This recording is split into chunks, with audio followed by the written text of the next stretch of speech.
morning, everyone, and welcome to this Protivity and Robert Half Quarterly Economic Update, part of our Tackling Tomorrow Today series for 2022. My name's Paul Middleton, and I'm joined here today by my colleagues from Protivity and our sister company, Robert Half. It's great to see you all here, and especially to see familiar names in the chat here. And thank you all to our regular attendees for making the technology leap from Microsoft Teams, our usual platform, to Zoom. Today, we'll be debating the future of our UK economy and the global economy. Last time John spoke with us back in December, we'd just been hit by the Omicron variant in the UK, causing borders to close, financial markets to wobble, masks to return, confidence to take a hit, and Christmas to be in jeopardy. Doesn't that seem a long way away now? Just 3 months later, and the world is facing some very different threats and some very troubling uncertainties, which only seem to compound the challenges from which we were recovering. Naturally, so much of what John will be discussing today will touch on the continuing impact on the UK and global economies of the pandemic, the impact of COVID restrictions, which are continuing in some countries, and the tale of disruption and uncertainty that this has caused. But he will also be looking through the lens of the war in the Ukraine and the compounding impact that this is having on our UK and global economies, which in many cases were already looking quite fragile. Like all of you here, I'm sure, our thoughts here at Protivity and Robert Half go out to everyone directly affected by the tragic events in the Ukraine. And we all hope and pray for the conflict to come to an end as soon as possible. We saw yesterday the UK government's response to some of the eye-watering economic figures. Inflation forecasted to be 7.4% this year, UK growth downgraded to 3.8%, and interest on debt repayments amounting to £83 billion a year. Was the UK government's response enough? Where are we heading? What other measures can we expect to see domestically and globally? And what does this mean for you, your family, and your business? To answer all these questions, and more importantly, all your questions, I'm delighted to welcome back Dr. John Ashcroft. As some of you may remember from his appearances on our collaboration forum, John specialises in economics, strategy and financial markets, working with professional firms, large corporates and small medium enterprises. He's the author of The Saturday Economist, his weekly blog published on a website of the same name that some of you may already subscribe to, discussing the UK and world economy. I think my team will post a link to John's website in the chat. John specialises in viral modelling, and it's this combination of modelling and statistical fueled economics that has resonated with so many of you before. So particularly off the back of yesterday's spring statement, we thought that it would be great to bring you an update on John's insights, perspective, challenges, and hopefully his normal optimism as well, as we could all do with a bit of that. John will be presenting his thoughts using some slides. So if you have questions or comments, please post your questions in the chat as we go. If you do post questions, you have the option of just posting to me as your host or to everyone. And I'd ask you please just to post to everyone, not just to me. In this format, you are all muted automatically, but would be delighted for you to come off mute and ask John a difficult question when he's finished his presentation. And to do that, please just put your hand up using the little icon at the bottom of the Zoom screen. And the team we have around us here will unmute you and you'll be able to ask John your question. We will be recording and sharing this the recording on email, YouTube, and on Robert Half and Protivity LinkedIn. So please participate and use chat to pose your questions, as there'll be plenty of time for that. John will speak for around 40 minutes. And so, as I say, after that, there'll be plenty of time, but please do get involved through chat or by coming off of mute, being bold, asking a question or letting us know your thoughts. As you getting involved is infectious, and ultimately this is your forum, so you can guide it where you want to go and ask the questions you want to hear.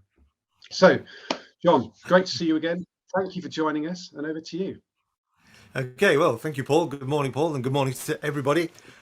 Such a lot to get through this morning, but we're going to make a start. We'll be talking about the world economy.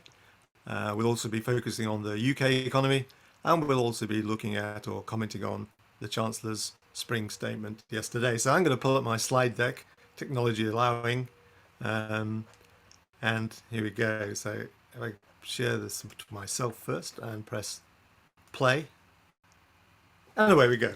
So we're going to be talking about tackling tomorrow today, And we're looking, as I say, about the world outlook, the UK outlook, and the market summary, but also the Chancellor's spring statement yesterday.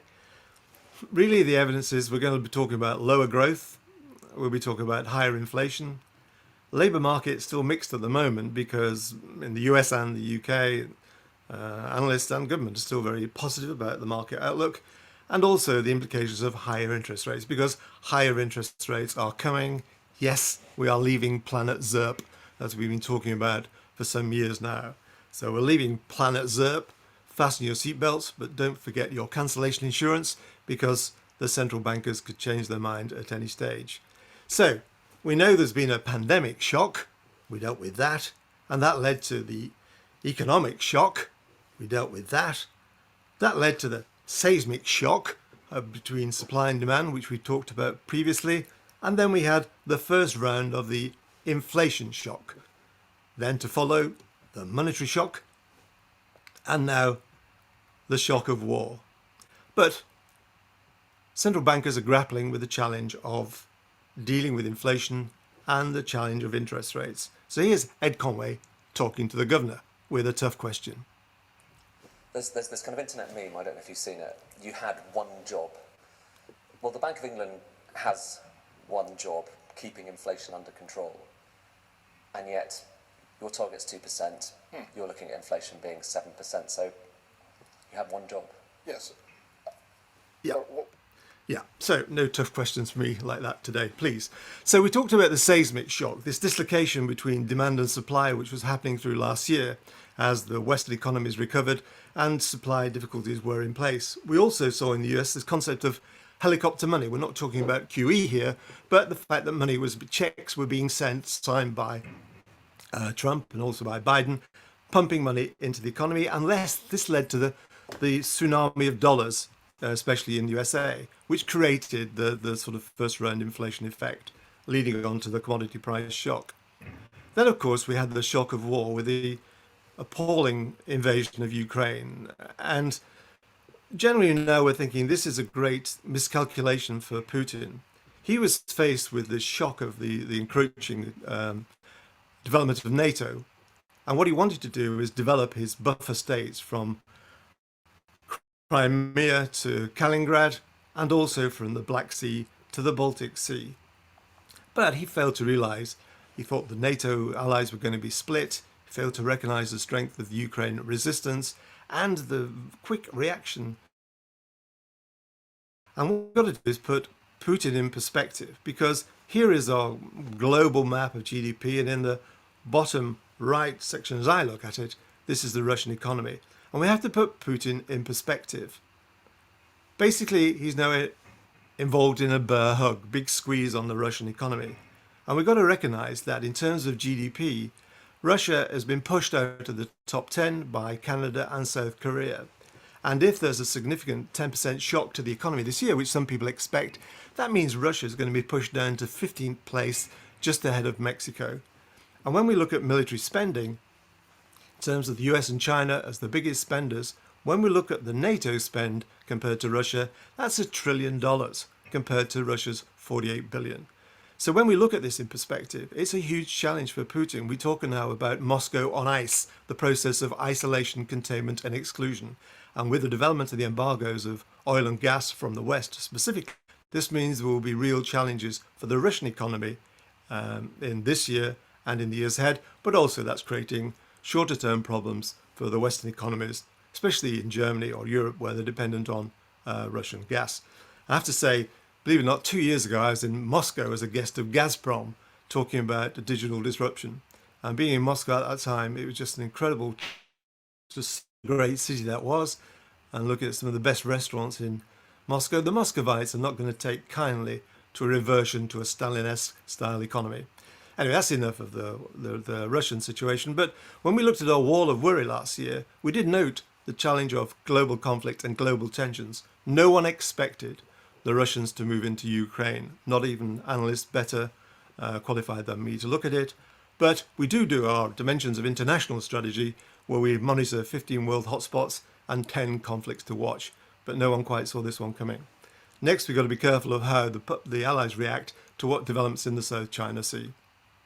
Anyway, that's enough of that sort of geopolitical overview. What we want to do is look at the economy. So the economy is or was growing at an eye-popping rate. And in the IMF World Growth Forecast in January, they were talking about world growth this year of 4.4%, down from 5.9% last year.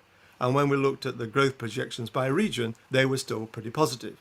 But the IMF are due to publish their updates in April, and we know that we've heard from Kristalina Georgieva, we're going to hear from her, and also from Gita Gopinath in just a few moments. But generally, they're talking about lower growth, as I said. The IMF are talking about lower growth and higher inflation, and they'll put some colour to the numbers next month. So here's Kristalina Georgieva talking about the economy now. Russia invaded Ukraine when the world economy was yet to fully recover from the COVID-induced crisis. What we were striving for is for growth to go up and the inflation that has become a problem to go down. Instead, we had the exact opposite. Growth is going down, inflation is going up.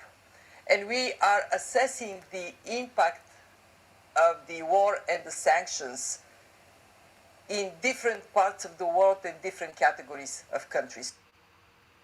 Yeah, so what we know is that the impact of the Ukraine crisis has led to escalation of commodity prices, specifically nickel, coal, wheat, corn, platinum, gas, and oil. And it varies the impact in terms of different economies. Now, what we tended to not think about so much in the UK is the impact on food costs. And here's Gita talking about that specific issue. Russia and Ukraine together account for about 30% of world's exports of wheat. It's around 15% for corn. And we may not have seen the full effect yet because we know, for instance, for wheat, what matters is the harvest that's coming around this summer. And with disruptions to that harvest in the summer, we could see even bigger effects in terms of food reaching different parts of the world. So food prices have gone up. In many parts of the world, that just means lower real incomes because they have less money to spend on other things. But in other parts of the world, like Kristalina mentioned, in parts of Africa and the Middle East, in Asia, as you mentioned, we're talking also about real hunger. We're talking about deprivation, food insecurity, the social tensions that come along with it. So this is a major concern, and the longer this war lasts, the more grievous the problems become. And here to cap it up is Kristalina again. Third are the countries that depend on imports of energy and food from Russia and Ukraine. Energy primarily, of course, from Russia, food from both Russia and Ukraine. And it is devastating for those that have high level of dependency. To put it very simply, a war in Ukraine means hunger in Africa. Yeah, so hunger in Africa, and also we've seen the impact on fertilizer costs and so on. We talk a lot about oil. We will talk a lot about oil and the significance of oil in the impact on inflation. And when we look at, we think that in a couple of years ago or 2020, it was trading at $20 a barrel. Now it's trading at 116, maybe this morning. And generally, we think it could trade below $100 through the rest of the year once we get through the early parts of Q2. But a lot of speculation about what will happen, also speculation about commodity prices. So what is the impact going to be on the world economy? The OECD have given us some clue. The suggestions are the war in Ukraine will damage the economy by about 35%. 10% could be the impact in Russia this year.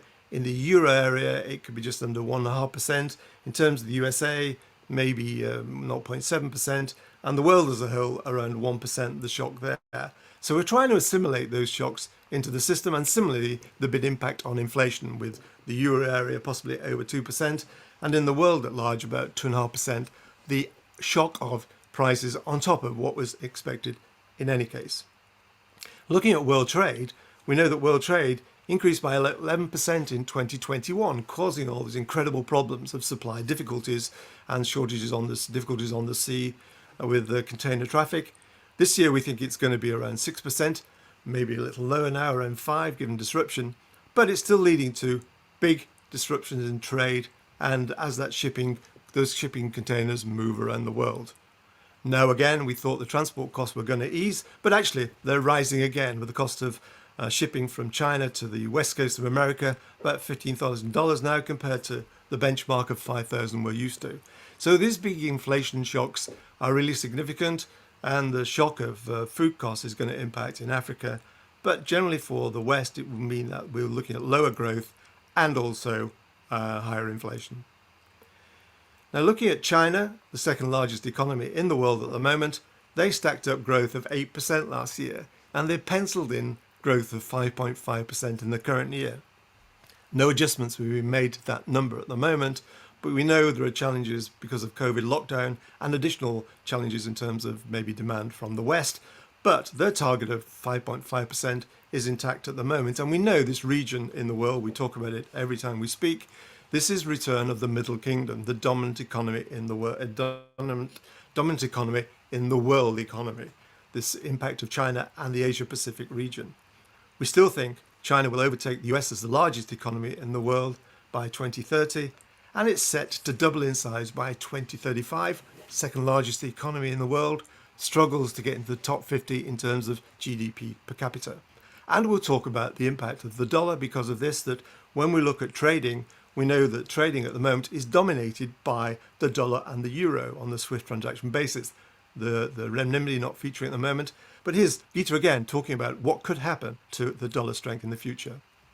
If you asked me today about does this imply the imminent demise of the dollar, I would say flat out no.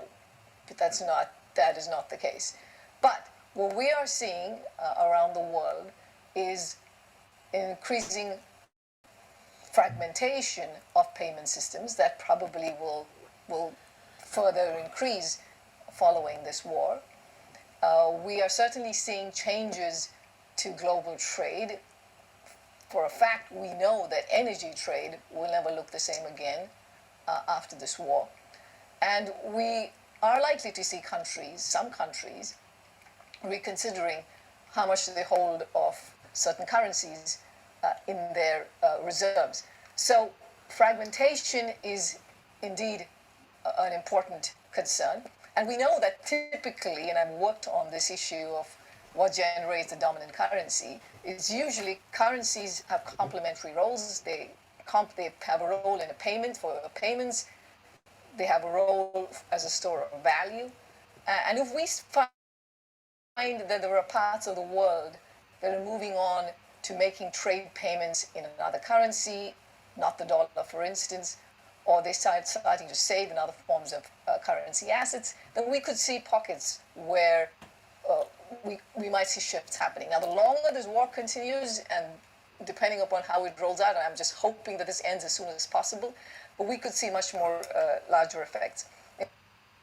Yeah, and there what we're talking about obviously is the fact that the transactions between Russia and China will probably not take place in terms of dollar, but they'll be in the renminbi. And equally, purchases from UAE or from Saudi Arabia by China will equally push towards a renminbi base as opposed to the dollar base. So, and equally, the sanctions have been a warning that to China specifically, $1.3 trillion of reserves, that they don't want to see them frozen in some Washington bank account anytime soon.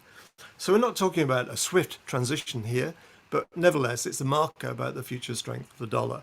We saw it with sterling in the early 20th century, and we saw it with now we're seeing the early signs, but long process that it will take. But it's a benchmark warning when we look at the strength of the dollar moving forward. We're going to talk a lot about the USA at the moment. The USA trade deficit surges to a record high as trade with China continues. We know we wanted so much from the new administration, but there have been squabbles in the White House with the Dream Team. The important thing here is what is happening to monetary policy, and we're going to listen to Jerome Powell in a moment. It's important to understand this sort of switch that's taking place in monetary policy between the Fed, the Bank of England, and the ECB. We'll hear from Jerome Powell in a moment, as I say. We'll hear from Andrew Bailey, and we'll also hear from Christine Lagarde. Different positionings, but we are leaving planet ZERP. Good afternoon. I want to begin by acknowledging the tremendous hardship the Ukrainian people are suffering as a result of Russia's invasion. The human toll is tragic. The financial and economic implications for the global economy and the U.S. economy are highly uncertain. At the Federal Reserve, we are strongly committed to achieving the monetary policy goals that Congress has given us: maximum employment and price stability. Today, in support of these goals, the FOMC raised its policy interest rate by 1/4 percentage point. The economy is very strong, and against the backdrop of an extremely tight labor market and high inflation, the committee anticipates that ongoing increases in the target range for the federal funds rate will be appropriate. In addition, we expect to begin reducing the size of our balance sheet at a coming meeting. Economic activity expanded at a robust 5.5% pace last year, reflecting progress on vaccinations and the reopening of the economy, fiscal and monetary policy support, and the healthy financial positions of households and businesses. The rapid spread of the Omicron variant led to some slowing in economic activity early this year, but cases have declined sharply since mid-January, and the slowdown seems to have been mild and brief. Although the invasion of Ukraine and related events represent a downside risk to the outlook for economic activity, FOMC participants continue to foresee solid growth. As shown in our summary of economic projections, the median projection for real GDP growth stands at 2.8% this year, 2.2% next year. Yeah, we're going to move on because the projections we're going to deal with in some detail. But this is the Jerome Powell talking in March, and really it was a big sea change in attitude about the hiking of rates. Where they're talking about rates going up to 2.5, 2.75% in the next couple of years. And in more recent statements, since that was done, that was a couple of weeks ago, even this week now, the Fed are being more hawkish about the prospect of rising rates. Everybody hopes they can achieve a soft landing. Everyone hopes they can achieve rate rises without disruptions to the market. But the more markets react in such a positive fashion, the more hawkish the Federal Reserve will be. And that means the Bank of England will follow. So when we look at the growth forecast, we were looking at 4.5% in 2022 at the start of the year for the US. We've seen the downgrades coming from the FOMC in December to 4%. And now the FOMC in March, they're talking about growth of 2.8% this year. Not quite sure why it has been so radically downgraded, but they've now got these fancy new charts which you can look at. They're looking at growth of, say, 2.8%, slowing to 2.2 and so on in the years ahead. And when we look at the prospects for unemployment, here we've got some benchmark numbers of 4.5 or 4. The FOMC, the Fed in December and March, they're talking about the outlook for labour market still being pretty good at around 3.5%. This is their fancy chart. I thought I'd let you have a look at that one. And when we look at inflation, they're still relatively benign on inflation, despite the fact that inflation producer prices were 10% in February and CPI prices, or CPE, was around just over 7%. They still reckon they're going to get it under control towards the end of the year. So no real alarms about inflation in the US. And as I say, when we look at the monthly forecast, it's probably going to peak around 9 or plus in terms of CPE, but slowing towards 4.5% by the end of the year. The big change is what's happened to interest rate policy. This, for those of you who are not familiar with this is the blue dot. It's a bit like the where FOMC members do blue dots on a chart. It's a bit like pin the tail on the donkey, but slightly more advanced in terms of monetary policy planning. They do their blue dot outlook of I think is going to happen to interest rates in the years ahead. And when we look at the chart, the summary chart, we cover this in our Friday forward guidance, but generally the USA, they're heading towards 2.75% by 2024, base rates that is. And the UK, we think the UK is going to be 2 or even 2.5% by 2024. And the euro at the moment, the Lagarde, we'll hear from Christine Lagarde in just a few moments. Big change in interest rate policy, really. Good news for pension fund deficits. If you get your actuaries in to look at the impact on bond yields, we know that bond yields now, we talked about them heading for 2% in the US, heading for 2.5% anytime soon. We're already through our first level targets in the UK and the US. So interest rates rising, bond internal deficit, the problems for the US economy still persist. The deficit is going to shrink in the years ahead, but they still have this trade problem, which argues that the strength of the dollar over the medium term will be not quite as good as the scenario we've been looking at. And debt, just over $30 trillion. This is a great website. You go to US Debt Clock and you watch these figures scrolling in real time. I urge you to have a look at that. Okay, what's happening in Europe? We penciled in 4.5%. Suddenly in OECD March, they're talking about 3.1%. An inflation rate, in the EU, they're still we're seeing no shocking figures yet, which we should do about what's happening to inflation. And also, we should be waiting for a much more positive reaction from Christine Lagarde. Here she is speaking this month. When it comes to interest rate hikes, we have a forward guidance which has been approved by the Governing Council, which identifies three pillars or three criteria, if you will, that need to be satisfied in order for rates to be hiked. And I don't want to insult you by repeating those three criterias, but I will, actually. She will. So, here they come. We have the inflation at target, which is 2%, well ahead of the projection horizon. We have second, the durability, so that we see it staying at target until the end of the horizon. And third, we need to see underlying inflation that is sufficiently strong to determine progress towards target. So we will apply these three criteria at each and every step of the way, and we will determine if and when they are satisfied in order to possibly hike rates. But don't forget that we also have a sequence. And the sequence is that we will not hike rates until we have completed net asset purchases. So I think, what comes first comes first. We have to look at net asset purchases. We are conducting a step-by-step glide of those net asset purchases. We will determine in March what is the assessment, what on the basis of the data that are then available, and we will see what pace, what speed, what amounts we will apply to this net asset purchase programs for the rest of 22. Yeah, so there you go. No need to worry just yet. It's all looking quite fine. But actually, we've seen the rapid change in attitude with the Fed. We've seen the Bank of England picking up speed, and we see the ECB at the moment still lagging behind in the adjustments which will have to be made for central bank monetary policy in Europe. You can check out some of the hard numbers on the Set Economist website under our Friday forward guidance page. So that's a recap of the world economy and Europe and the US and China specifically.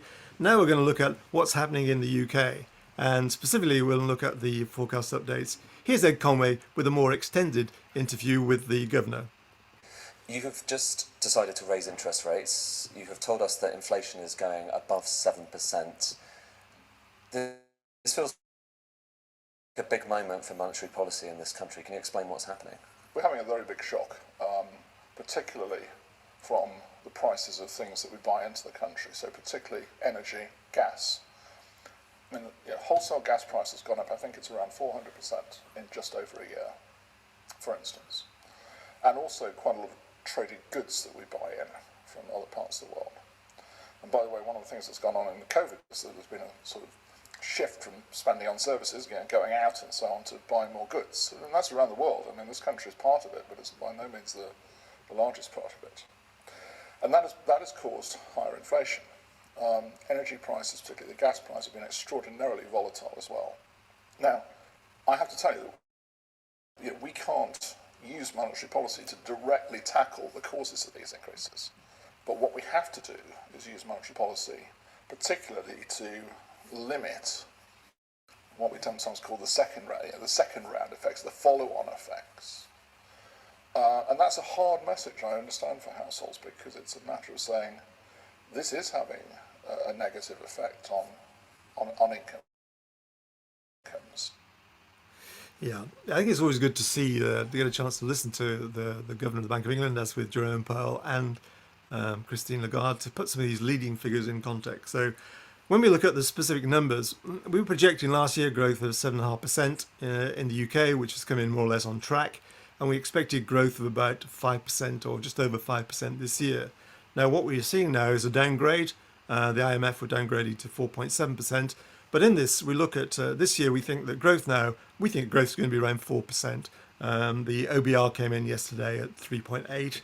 And then, if you like to look into the magic glass, they're talking about 1.8, 2.1, 1.8. Not quite sure what all that's about. But if you assume that growth is going to be 4%, why? It's an easy number to work with, and that the trend rate will blow out about 2.5% next year, then the trend rate around 2.1% moving forward. That's a basic scenario, our guidance at the present time, and we can track that in terms of the relationship over time. But it's what we're grappling with now is struggling to come to terms with the prospects for inflation. So these are the annual averages that have been talked about. And when we look at the inflation forecast by quarter, it looks as if inflation is going to be about 6.2% on CPI basis in Q1, rising to average 7.8% in Q2, and then slowing towards 5.5% by the end of the year, and into 2023 at 5% at start. So this is inflation no longer quite the transient phenomena we'd all hope for. The OBR forecasts are a bit strange, really, because they're talking about in the bottom right, it slightly skips out on the forecast for Q1, but 7.7% in Q2, then 7.5, then 8.7 by the end of the year, because they're modelling in the sort of second-round effects of the off-gem price gaps, which we can't quite get our head around at the moment. But it's certainly going to be much higher than had been envisaged at the start of the year. What we tend to look at is the impact of oil, because we had this incredible inflationary shock of oil prices. So looking back, if you think at in Q2 2020, oil was around $29 a barrel. In one specific month, they were paying people to roll the barrels away because they were actually, oil prices were negative. Now they're shot up, trading at 115 this week. But there is so much spare capacity in terms of OPEC. There's spare capacity in terms of, we're talking to Venezuela now, we're talking to Iran. There's still a lot of spare capacity in the US. The oil rig count is about half what it should be for oil prices trading at $100. So we still think that, this inflationary shock from oil prices will ease towards the end of the year. But we know a lot of other issues are crawling in there, especially with energy prices. Everybody's focusing on energy prices. Looking at the labour market, the outlook for the labour market appears to be as yet incredibly benign. That we model unemployment about 4% through the year. The OBR around a similar level, so no real shock there. In terms of the numbers, it looks about 1.4 million through towards the end of the year. It was just under that in January, February for the latest figures that we've seen. And when we look at vacancies, we know there's 1.3 million unemployed. There are also 1.3 million vacancies in the economy, which is creating all sorts of recruitment difficulties. I know you'll be focused on that specific issue, but all sorts of recruitment difficulties and retention challenges. And when we look at what we call the UV ratio, the relationship between unemployment and vacancies, it's dropped to an incredibly low level in 2022, and we see just a modest pickup through the rest of this year and into 2023. Vacancies by sector, big recruitment challenges in health and social, retail, accommodation and food, and professional services. Big recruitment challenges around the board, but this means that earnings are going to stay quite strong. We always thought they'd come off the highs that we saw in 2022 of over 8.7% in Q2. And when we look at this, because it follows our trendline adjustment chart, but looking at where we were, we see earnings slowing towards the end of the year. But, this is as yet to be seen what could happen there. Earnings, that's the chart. Employment figures looking good. And when we look at the spending review, well, the latest borrowing figures suggest that borrowing this year could come in around 150 billion pounds, which is higher. This is based on the data to February, only 1 month ago. And again, the OBR got some strange number in of 127 billion, which is difficult to get to grips with. But generally, we model 320 billion last year almost. This year, financial year, about 150 billion. The OBR got 127.8 billion. Not quite sure where that comes from. But then slowing to 99, we've got 90 and then 50 by 2023-24. But, lots of time yet for the Chancellor to blow those numbers away. And in public sector debt at 2.3 trillion, that's about 94% of GDP this year, moderating in terms of relationship with GDP, and but still picking up to quite eye-watering levels. And a lot of talk this week about the cost of borrowing for government. Bear in mind, big chunk of that debt is owned by the Bank of England, and as I've said many times, the Bank of England is owned by the government. The Treasury has the debt, the Bank of England has the asset, but both the Treasury and the bank are owned by government. So one day, with a bit of subtle interbank or intercompany adjustment, a lot of that debt could fade away along with the interest bill. Quick look at trading goods. The trading goods deficit evaporated last year. It's back with a vengeance this year at around 30 billion in 2022. Again, the OBR, they're slightly more pessimistic than we were. A lot of talk about impact with the EU. Well, what we've seen is no real change in terms of trade with the EU. If anything, imports coming in are more weighted towards non-EU trade at the moment and away from the EU. From EU, so much for the Brexit miracle. Finally, we're going to look at the spring statement. A lot of talk about the spring statement. As I was saying to colleagues at Protivity and Robert Half, we weren't expecting much from the Rishi Sunak in his spring statement, and in that sense, we weren't disappointed. What we've seen is an impact on the fuel duty levy, 2.4 billion, 5p on a litre. That takes it back to where it was probably a couple of weeks ago at level at the prices at the pumps. We've seen an adjustment to the national insurance charge. The fact that it raised national insurance to ring fence the money, hypothecate the money for the NHS, 9.5 billion. Now he's given 6 billion away to level up. And of course, the throwaway line about income tax cuts in 2 years' time at a cost of 5 billion. This is really cynical backbench appeasement of an appalling dimension. But here he is talking about his announcements. So I'm announcing 3 immediate measures. First, I'm going to help motorists. Today, I can announce for only the second time in 20 years, fuel duty will be cut. Not by 1, not even by 2, but by 5 pence per litre. I can confirm before the end of this Parliament, in 2024, for the first time in 16 years, the basic rate of income tax will be cut from 20 to 19 pence in the pound. For pensioners, for savers, a £5 billion tax cut for 30 million people. And let me be clear with the House, it is fully costed and fully paid for in the plans announced today. Yeah, not sure what that means. But anyway, here's the thing that, meanwhile, corporation tax is zeroing up to about 25%. Hopes of the Singapore-style Britain, now derided as fantasy. Yes, unlike the party opposite, we have a plan. A plan that reforms and improves public services.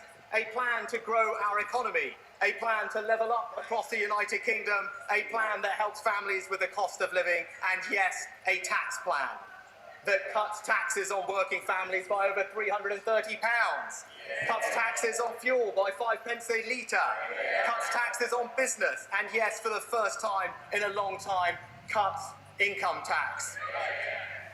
Yeah, there you go. Rishi Sunak taking credit for tomorrow today. Finally, we'll leave the last word with Kristalina Georgieva.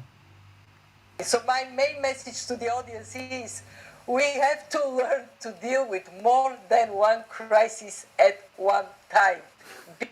Yeah, there you go.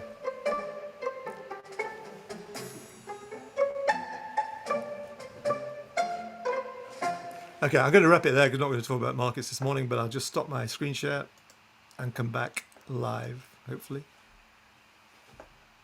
That's great, John. Thank you ever so much. Yeah, you really appreciate that. As ever, full of statistics and lots and lots to think about there. So I'll start with a question based on one of the ones that's come through on the chat. But my ask to everyone here is, please do put your questions in the chat, or even better, please raise your hand and we'll unmute you and we'll come to you. So John, first question, please. If you were sat in front of a CEO, this is from Rupert, if you were sat in front of a CEO, you've talked around a huge number of variables there and things that are happening. What would you be advising them to focus on at the moment and consider? I think you have to revisit the basics of your business plan and strategy and go through the first level check, first level audit again of what you're actually trying to achieve. Then inevitably you've got to look at the implications of the debt and the borrowing situation. And then you do your scenario analysis about what the growth prospects could be in the UK and around the world.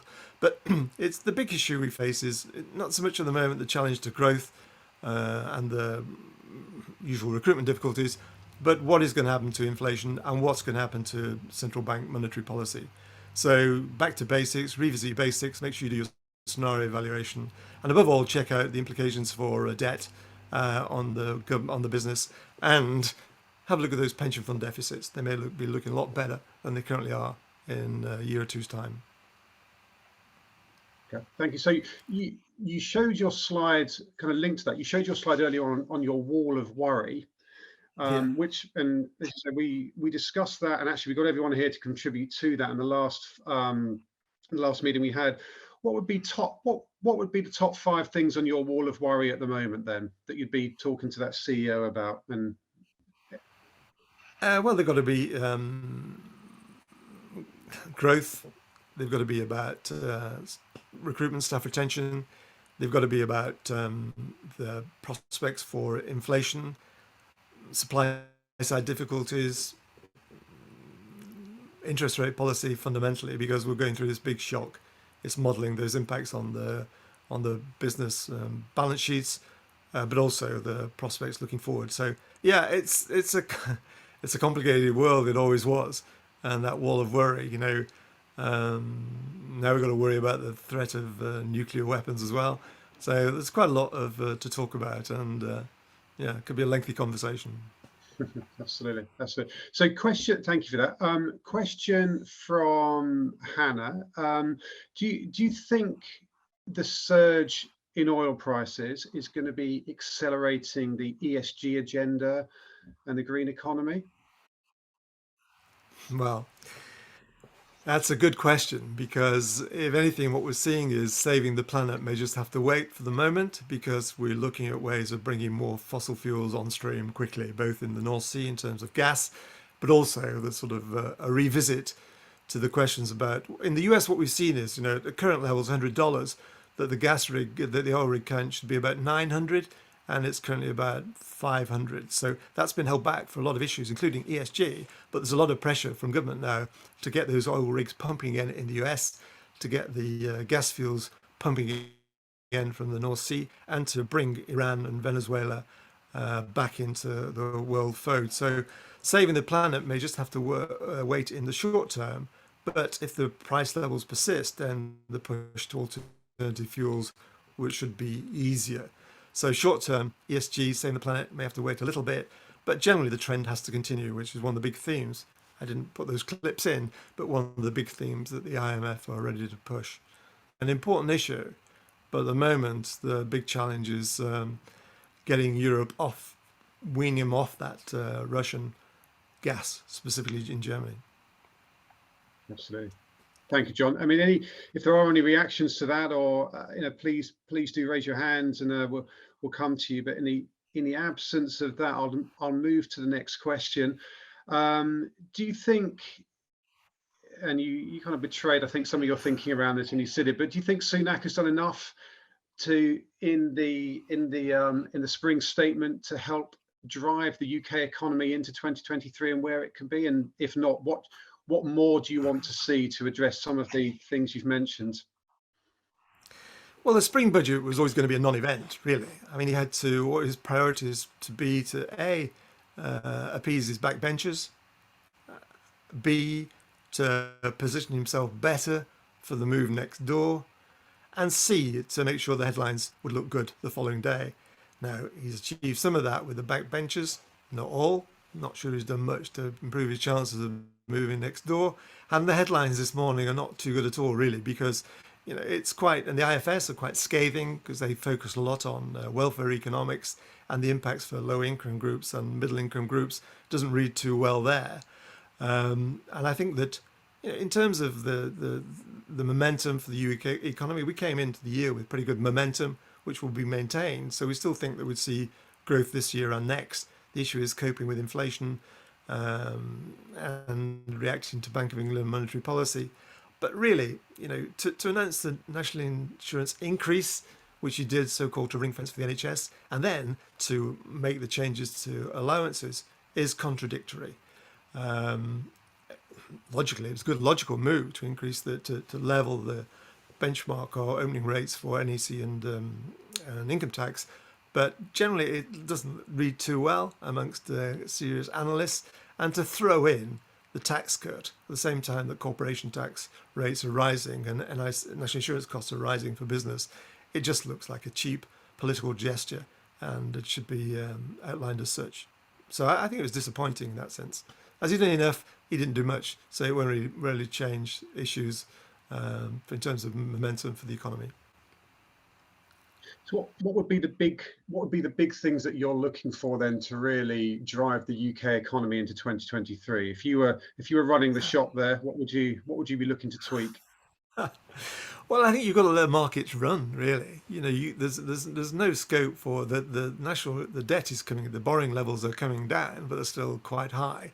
National debt is high, but economies have their own momentum. We have to look at the challenge we're going to face from higher inflation, the squeeze on incomes. Having said that, there was a lot of talk about the 200 billion coffers that have built up by consumers last year.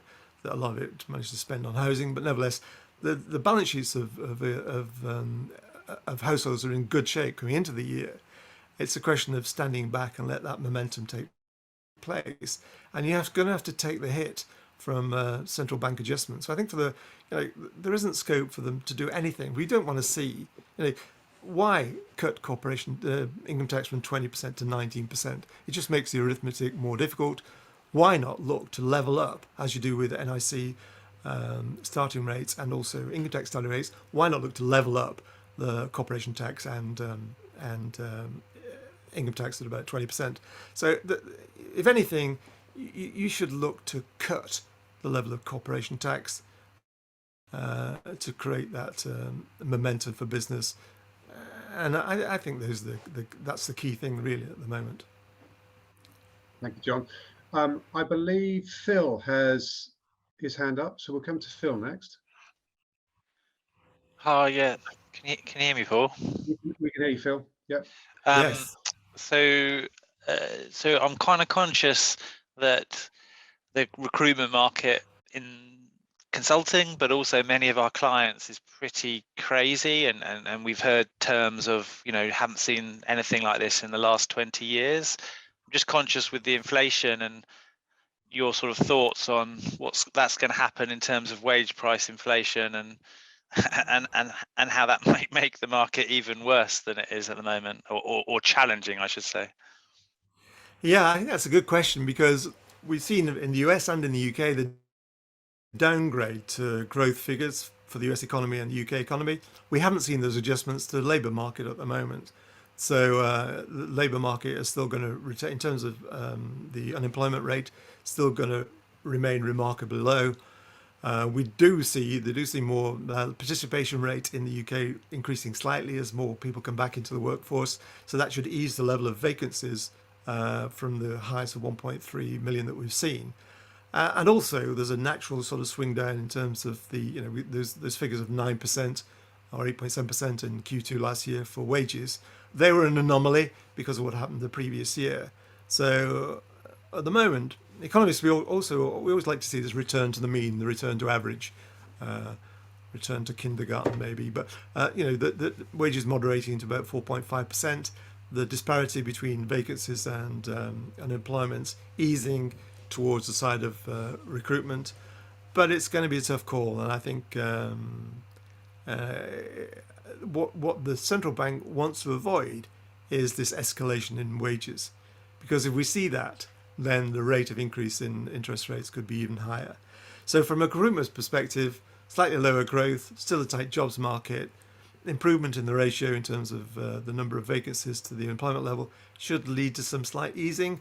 But there's a new psychology in the jobs market, especially with the Generation Z.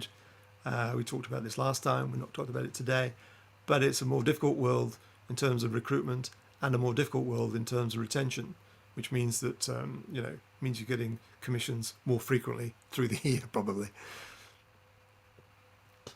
Thank you, Phil. Thank you, John. Again, please, if anyone else have questions, please put those hands up. I'll come to the next one on the chat. John, how do you think the UK is going to be faring versus the world economy over the next few years? So how do we compare to those peer markets, and why?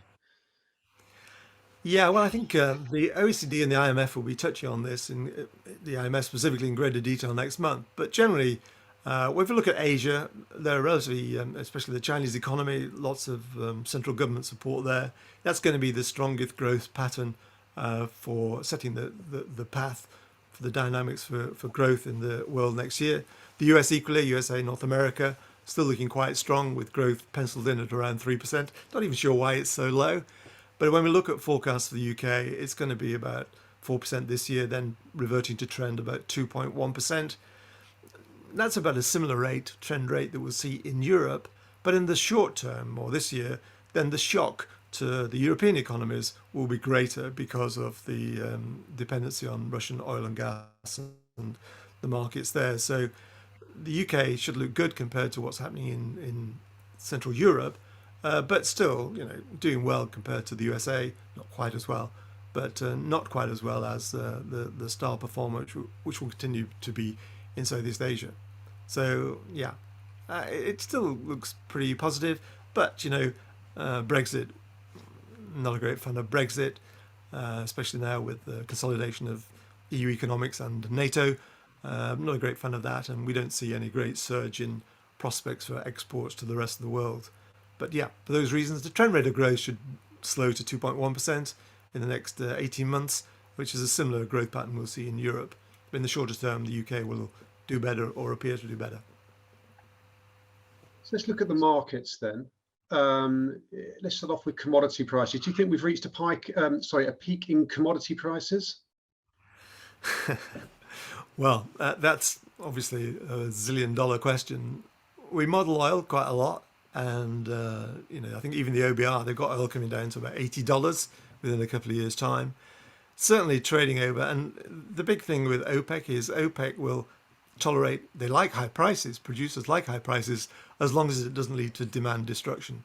So if we see demand destruction taking place on oil, where demand is weakening, then they'll pump more oil to bring the prices down. And generally, we know there's lots of capacity in OPEC, as I said, lots of capacity in the US, and lots of capacity in Venezuela and Iran, and also we'll bring new alternative gas streams on stream quite quickly. But the big shock is absorbing the Russian adjustment in the shorter term. But yeah, we see oil peaking. We don't see this call of $150. We didn't even see $100, but $150 oil. No, oil should be peaking, but we may have heard that before. And commodity prices equally. We'll look at the spikes that we're seeing. We saw it in nickel. We're seeing in alternative commodity prices. We've seen it in food prices now, especially in wheat. But these spikes, they look like spikes, and hopefully we will be seeing the peaks, if not already, then sometime soon. Wheat's slightly more difficult because we've got a growing season coming up, and that's going to be hit by fertilizer prices as well. But generally, yeah, oil prices, commodity prices generally, they've got to have peaked, and they've got to start to revert towards the norm sometime soon, towards the end of the year. Okay. That should begin to make a difference at the pumps in the longer term. But the markets in general, John, I mean, with all that uncertainty you've done, we're still seeing markets rise. We're still seeing volatility, but overall we're seeing some short-term rises. Are we heading to a longer-term bear market, or should we expect rises off the back of that? You're saying we're looking at average kind of 2.1% growth. Where do you see the markets in general going? Well, generally at the moment we model 9 markets every week with our Monday morning markets analysis, and when we look at the markets in Asia, they're looking oversold, especially the Hang Seng, and even though Shanghai, but Hang Seng in terms of tech prices, we're seeing just great recoveries in what we call our Empires of the Cloud fund. So markets in Asia look oversold. Equally, markets now in Europe, FTSE looks level pegging, but oversold in Germany and France. And in the US, at the moment, the trio, the Dow, the S&P and NASDAQ, they look about 10% overvalued. NASDAQ maybe 6, but still some adjustments potential there. But there's just so much money around, so much liquidity that it's supporting equity prices. Big sell-off in bonds because bond yields have got to rise. And, you know, we normally would expect bond yields to rise to about 4.5%. The Fed think they should be much lower than that. But generally, equities look good value. Bond markets, not so much. But, yeah, the momentum is there. There's so much liquidity. Okay, so generally you're optimistic then from that longer or from that short, medium, and even long-term kind of growth in the markets. On equities, yeah, because we saw the markets trying big sell-offs on a couple of occasions now in the last 6 months, and generally they've been recovering. So US slightly overvalued, but big recoveries. Buy when the tanks are rolling into the abyss should be the guideline for many. We've seen the recoveries in Asia this week and last week, and we're seeing the potential great recoveries in Central Europe, in Germany and France specifically. Okay, thank you, John. Well, there's a question in the chat about the Ashcroft Optimism Barometer that I'll come to you in a minute, and you can close with that. Just before we do, we haven't spoken. I think you mentioned Brexit once, the B word. I mean, the last few days, John, we've seen US tariffs lifted for our steel, and we've also lifted, I think, tariffs for Harley Davidsons and Bourbon. Do you think the collective concerns that you've been talking about today, we're going to be seeing? Do you think we'll see a drive in some of those UK trade deals? Well, we're entering a new world of rapprochement amongst NATO members, really. So EU, USA, NATO, a lot of wanted people to, Russia is bad, the rest of the world is good. We're still not very sure about China, but there's going to be a move to level the deck between the US and the UK, or the US and Europe, because the common enemy now is Russia.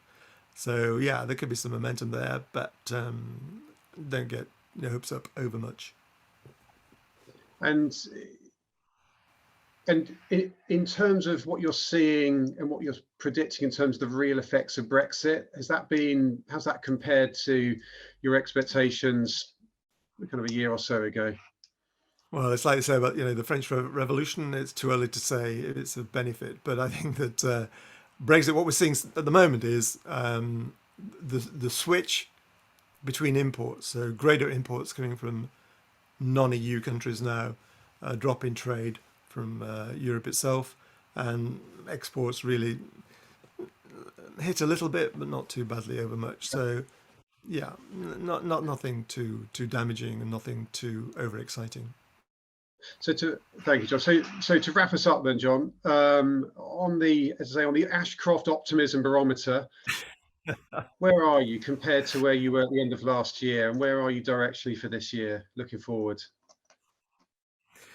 Well, I think if you've been reading the stuff I'm writing, I was very shocked and disheartened and despondent and in a level of despair about what's happening in the Ukraine.